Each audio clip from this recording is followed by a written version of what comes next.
The summer of 1945 is often remembered for two blinding flashes of light, but history is just as much about the weapons that were not used as the ones that were. Tokyo, the heart of Japan's empire, was already burning. Millions lived there. It was the seat of government, industry, and the emperor himself.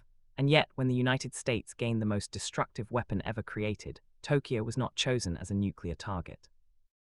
This was not an accident, and it was not mercy alone. It was the result of strategy, science, and a grim calculation about how war would end. By the time the atomic bomb was ready, Tokyo had already suffered devastation on a scale almost impossible to imagine. In March 1945, American B-29 bombers unleashed massive firebombing raids on the city. Wooden homes, packed tightly together, turned Tokyo into a sea of flames. In a single night, more people were killed than would later die immediately at Hiroshima. Large sections of the city were flattened. From a military perspective, Tokyo was already crippled. This mattered because the atomic bomb was not meant to be used repeatedly or randomly. The United States had only two usable bombs in August 1945. Each one had to serve a specific purpose. American planners wanted targets that were largely intact, so the true power of the weapon could be clearly measured and clearly demonstrated.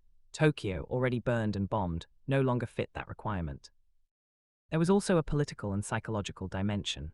The goal was not simply destruction, but shock. US leaders wanted Japan's leadership to see, beyond any doubt, that resistance was hopeless. A bomb dropped on a city already in ruins would not send the same message as one obliterating a city in a single instant. Hiroshima and Nagasaki were selected because they were important military and industrial centers that had not yet been destroyed. The contrast before and after the blast would be undeniable. Another critical factor was the emperor. Tokyo was not just a city, it was the symbolic core of Japan. Emperor Hirohito lived there, and although he was not directing daily military operations, he was central to Japan's political and spiritual identity. Killing the emperor could have created chaos rather than surrender.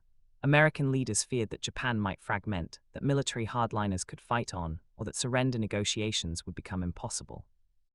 Preserving the imperial institution was seen as a way to make surrender easier, not harder. There were also practical concerns. The atomic bomb was still an experiment. No one knew exactly how it would perform in real conditions. Whether terrain and geography mattered. Tokyo's vast size and already damaged infrastructure made it a less suitable testing ground than smaller, compact cities where the effects could be more clearly observed and recorded. Finally, timing played a role. The United States wanted the war to end as quickly as possible, before a full-scale invasion of Japan became necessary. An invasion was expected to cost hundreds of thousands of American lives and millions of Japanese lives. The atomic bomb was intended to force a decision, fast. Hiroshima did not bring immediate surrender. Nagasaki followed just 3 days later. After that, Japan finally capitulated.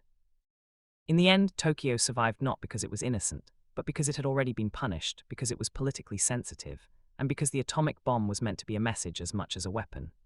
History remembers the cities that vanished in nuclear fire, but the fate of Tokyo reminds us that even in total war, choices are made, lines are drawn, and some targets are spared, not out of kindness but calculation.